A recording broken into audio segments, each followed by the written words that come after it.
You're watching the award-winning GHS-TV, a nationally recognized student television station.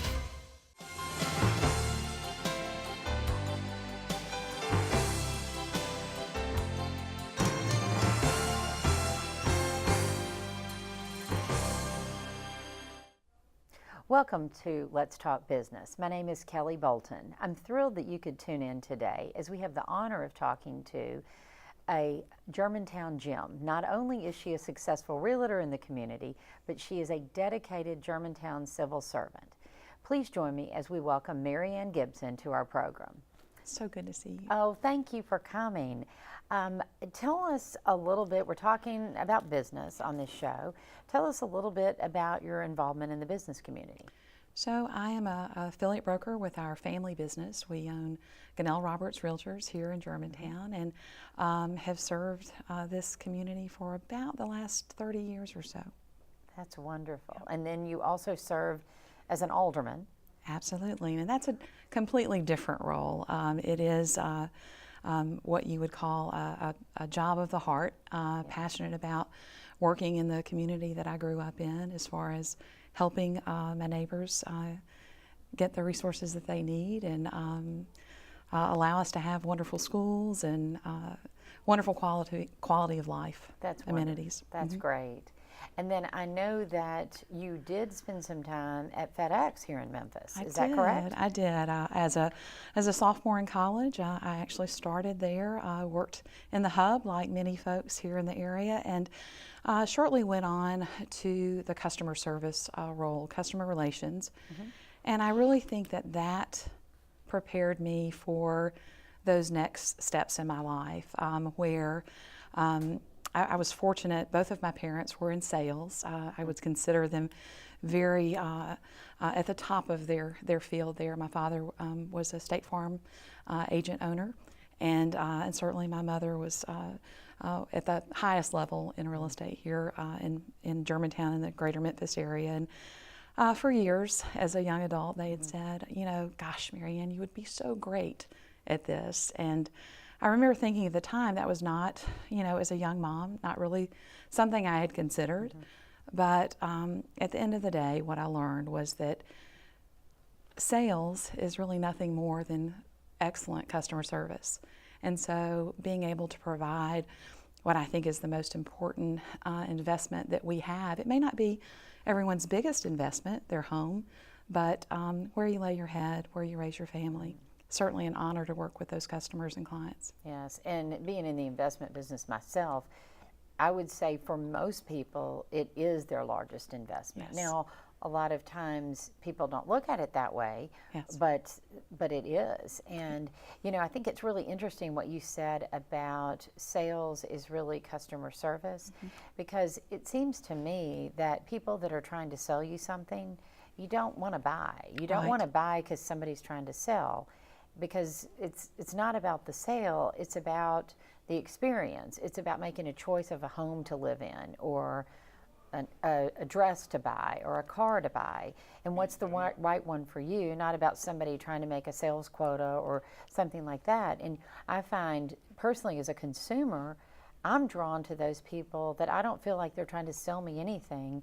They're working on my behalf to help find for me that which is the best to suit my needs. Absolutely, and again, that responsibility to lead and to serve them, your client, with integrity and character, and really, again, with the Federal Express connection, to be able to know how to solve a problem, and sometimes at a moment's notice, at a very highly charged situation, and so both in real estate and certainly civically, it's very important to be able to come to the table with solutions. Yes, to make good, quick solutions, Yes. but that are thoughtful Yes. and delivered professionally. No doubt. And so for both arenas, they have such long-lasting implications.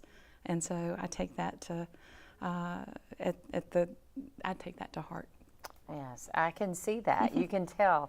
Well, tell me, as a female in business, Have you ever experienced any specific challenges, or do you feel like you're not being advantaged or disadvantaged one way or another as a female? But I'm sure times have changed over the last 30 years too. Certainly they have. I think that having grown up in a household where there was such respect for the work that my mother did within the home. She originally was a teacher when she first started her married life, and then went on from teaching high school English here in the city to going on to a wonderful career in real estate. And so the respect that I saw, again, in our own home for the work that she was doing, again, as she was a partner with my father in raising 3 wonderful girls, he certainly was the odd man out. But the question as far as being what challenge, I think that going out into a world where oftentimes that work is not valued. And so the respect sometimes, it's certainly what I would even share with my son. You have to earn that over, sometimes over a lifetime. It's not what you say, it's what you do. It's showing up and letting your words be your words, and your actions reflect that. So. Well, I think that makes sense. I know I've been working for 31 years, and hear a lot about supporting women and them and they're getting ahead or that sort of thing. And even early on, because I was one of 3 daughters, Yes. and so I was not raised in a household that I was anything less or Yes. anything more than anyone else. Whether it's your gender, your race, your religion, whatever that is. And so it never dawned on me that someone else could think that of me. Now, I did have a few times that all of a sudden I thought, wait, they do think that. But I just kind of went right over it and moved on. So, but how fortunate were we to be raised to think we're equal. Exactly. To really understand at a young age that everything that I was enough. Right. I didn't have to prove anything to anyone but to myself and to my Maker. And Yes. What a wonderful way to enter the world. Right, because you don't feel like you're fighting a battle when you start out every day. You feel okay with who you are. And Exactly. so, do you have any guidance for people when they're starting out in sales? I mean, I heard what you said, and I think that was just very profound it's about customer service, not selling a product. Right. But do you have any advice for people that if they're young and starting out in something in sales that you would recommend that they focus on, or, other than customer service, anything else? To learn their craft, no matter what it is, to be an expert on what it is that you do. For me, it's residential sales. I know that. I can't be an expert on how to inspect a home. It's why I work with really capable, professionally accredited people that do know that. I work with in the legal field. I'm not a lawyer, don't pretend to be. You actually should never pretend to be. And so I make certain that I'm surrounded by people who are experts in their field, but you have to know your business. Yeah, I think that's really, really great advice. Never let your education stop once you walk into a door. You have to keep learning. Yes, and I think people do sometimes forget that. So that's great information. We're gonna take a little break here for a second. So we're gonna pause for a few moments and take a short break. When we come back, we will resume our exciting discussion about using your gifts professionally and for the community.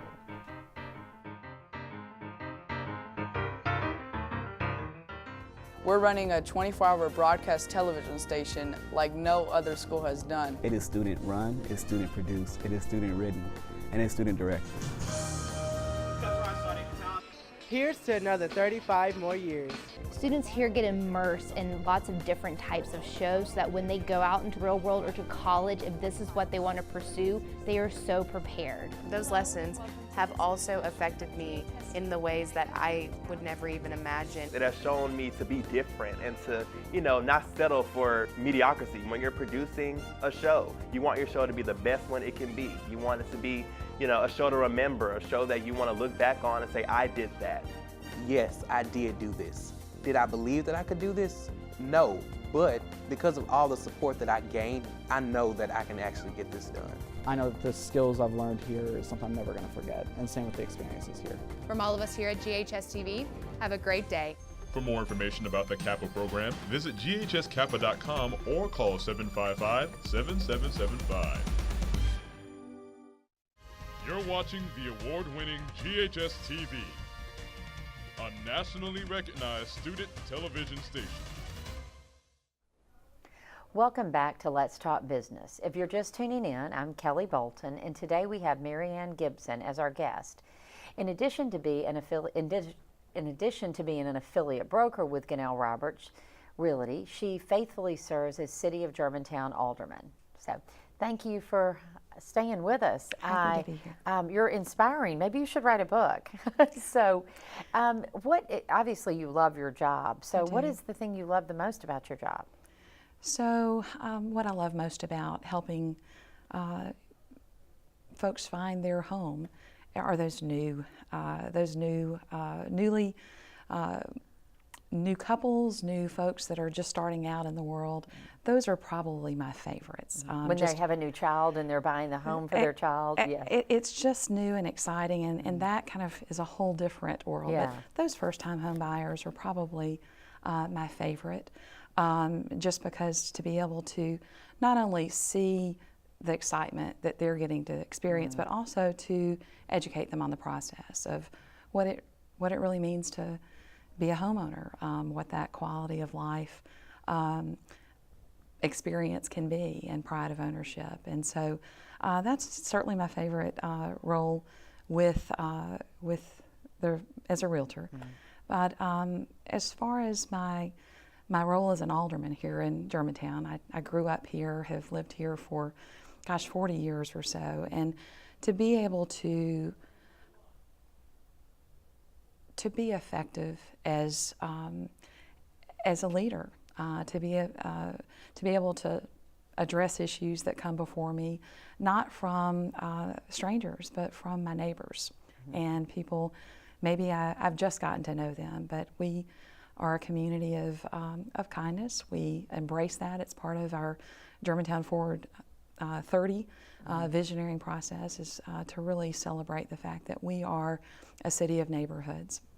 Well, I know you actually went through the Germantown Leadership Program, or Leadership Germantown. Yes. But I understand that a lot of your inspiration there was your dad had gone through Leadership Memphis, and obviously them being connecting communities and really so very much integrated.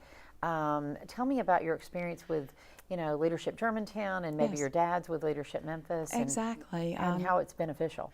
Kelly, he went through Leadership Memphis in the 80s and brought his experiences there back to the city and said, we need to be cultivating leaders here, not just for city development, but to help grow leaders for our church community, for that faith community that is so wonderful here, for our sports organizations, for folks that work in our parks, for every civic organization, whether it's the Lions Club or Rotary or Kiwanis, to be able to have effective leaders that are able to work collaboratively. So collaborative is a key word. It is. It is that team environment. We were raised to. We played sports and certainly enjoyed those, and really had a firm understanding that we were better together as a team. Works that way in our family now. My husband and I have been married for over 33 years, and we work best when we include each other and where we're going to go. And that's wonderful. Yeah. Well, what are some of the biggest challenges that you face on a daily basis, whether it's in your work life, your civic life, your family life? Because I know when you try to balance those three things, that probably, if I was guessing, I would think just balance. I mean, because then you've got to take care of yourself and not lose sight of who you are along the way. I would say the greatest challenge is that most important resource, the most important commodity that any of us have, because we all have the same finite amount of it, and it's our time. Right. To really be able to prioritize and and really be able to look at everything that crosses our plate, every ask. Would you like to be a part of this? Would you like to serve here? To really make certain that it fits your personal course. And and sometimes and it's hard to say no. It is. But what I've learned is that by saying yes to the right things, it speaks to what our purpose here is on this earth. And so for me, I really didn't set out. I wish that I had, as a 20-year-old, I had been so wise to have planned the course of my life, to know that I was going to stay focused on my faith community, where our kids were in school, and plant roots in a city that I love. And as it turns out, that's what I did, and it's led to some amazing opportunities. Well, it sounds like you have already experienced what I have seen in my life too. It's that, you know, the busier I am, and the more asked you get. Sure. And I don't like to turn people away, but then I'm no good to anyone unless I can just, you know, give my all to any one thing, and that's part of my problem. I give 150% to everything, and sometimes I fail to remember that I need to sleep and do some of those things that are kind of critical. So I think creating balance, I think for any of us, is difficult, male, female alike. And what about challenges in the workplace, as far as from a business standpoint? Challenges when you're dealing with, you know, a big investment purchase that people make, trying to help them find the right thing. What experiences do you find that are the most challenging there? Well, just on a day-to-day basis of losing focus of what the goal is for that day. And so without being very specific or very hypersensitive to those distractions that come in that really want to pull you away from what that, for a home sales transaction, it's the goal. It may not be at the end of the day, but the goal is to get it closed and get keys exchanged, so people can enjoy their life in their new home, or so they can close that door and move to another place. And so, again, when you have, we are a multitask society these days, and so we have lots of ways that, whether it's our handheld devices that are giving us beeps and buzzes, or whether it's the phone, many things that try to pull our attention away for. Absolutely. We do. Well, I've got a lot of things I could say about that. We're going to pause for just a minute. We're going to take a short break. When we return, we will finish up this lively discussion.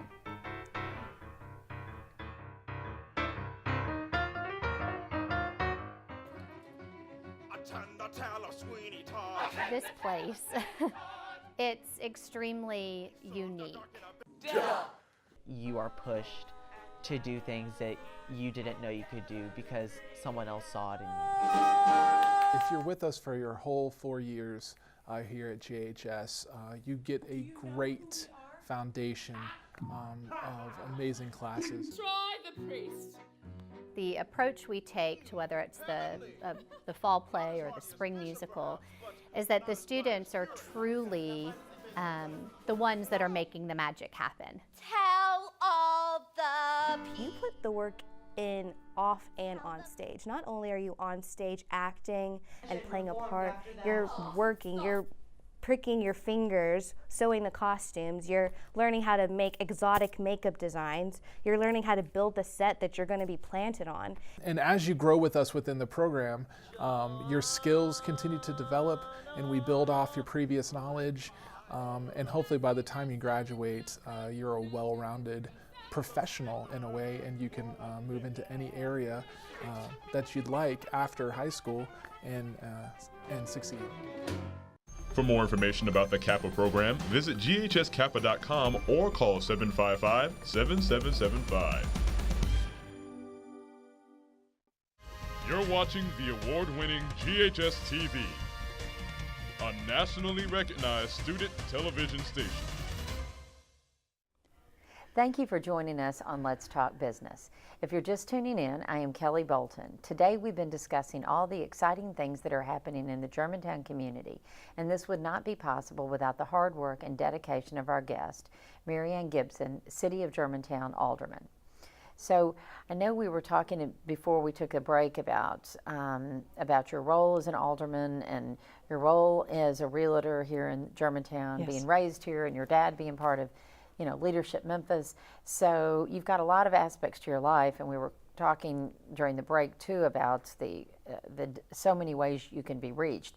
Which you add all these things, and it creates all this noise, and it's trying to kind of find that linear focus, and when to be all engaged. If I'm with you, not to have all these 100 things running through my mind, like how many text messages am I going to have when we stop talking? So I know that's got to be hard, and I'm sure you have role models in your life. I mean, who have you used as a role model, male, female, doesn't matter, to help you kind of put life in perspective and help you balance it? The beauty of growing up around strong women who had such a joy about them. From a grandmother who taught me the simple pleasures of watching the birds do their thing. Right. To a mother who I saw her commitment to her family. I saw her commitment to students. And then I saw what she did for her clients.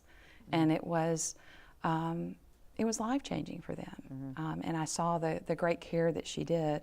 And so for me, personally and professionally, I can look within my own home to my mother. I have sisters who have led in the field of education. One sister is a teacher, and spent her early years teaching really sweet young people who were just getting their start in life. And my youngest sister has spent her life's work on education reform here in the state. And so there's just not a thing that is more important to, certainly to my children, but for all of our children. And Shelby County, we see such a challenge with that, is the link between education and what a wonderful future they can have. Well, and you have more to back that than just your comments. You actually served on the school board during a very pivotal time. Can you tell us about that and what that experience meant to you? It was one of those times where I stepped out on a ledge that I was not familiar with. I had been a parent advocate for my children, for our schools, through the PTA organization, and during that year of transition for Memphis City and Shelby County, when they were merging, there was a 23-member school board, and I was appointed during that year of transition, and I learned so much. With 23 members, you see the good, the bad, and the ugly of everything. So much. You mentioned noise, and what I saw by and large were 22 other very committed community leaders who were coming together with a purpose of moving student achievement forward. And by the hardest sometimes. We talked a lot about making the sausage. You don't want to go to the sausage factory and see it. You want to enjoy it at the other end. And so life-changing for me in that when you have $1 billion budget that comes before you, how to look through and compartmentalize exactly how that can best serve students in classrooms. So, wow. Education. Yes. Well, and what do you see as, I mean, if you could maybe look forward 10 years from now in our community, Shelby County at large, Yes. What would you like to see education look like then? I would like to see a greater emphasis on the trades within our high schools. One of the things that we've learned is that the link to education and a good job for these students who get to a certain point in their education career, whether it's 9th grade, 10th grade, whatever that looks like, they have to have a path forward.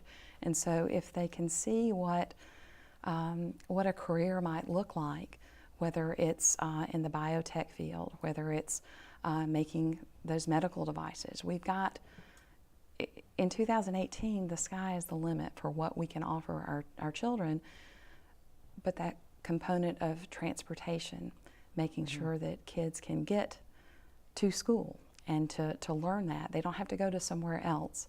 They don't have to go to another trade school. They can come right to their high school. I'd love to see that. That is great. And you know, obviously the show we're on right now is doing exactly that. And this school has been so visionary in what they've done, because the studio that we sit in now it rivals, you know, professional studios all over the country. And the students that are filming us are learning a trade that right here that they can take with them for the rest of their lives. And it's Kelly, just amazing. This studio has been a model, again, since I was a student here 35 years ago. But to see what these professionals behind the cameras on the set here and know what they will do. I've seen it. Whether it's the general manager of one of our local news studios who graduated with me. So I can. It's just amazing. It's just this type of model that I would love to see move forward. I'd love to see, again, that focus on expecting more of our children, because when we expect more, they absolutely can achieve it. I believe that. People rise to the challenge. They do. They definitely do. They do. Well, and you were at Germantown at this high school. When were you here? 1983 is when I graduated, and I was. I spent a lot of time in the library. I had dear friends that were in some of the Poplar Playhouse. Yes. I was in the library reading. That was my passion. I say that I have one hobby, and it's to do that. As I've aged, I've had to go straight to the glasses because that's one of the side effects. Well, that's great. Yeah. Well, we're unfortunately running out of time. I could talk to you forever. What an inspiration, and how lucky we are to have you in our communities. It's a pleasure. I feel like I'm the lucky one. Well, thank you. Thank you. We'd like to thank our guest, Mary Anne Gibson, for being with us today, and we hope you've enjoyed tuning in. To get more information on our show, please check us out on the web at GHS-TV.org, where we are streaming live 24 hours a day. You can also check us out on Facebook and Twitter. So please join us again next month on Let's Talk Business, and we'll continue exploring the thriving Memphis business community.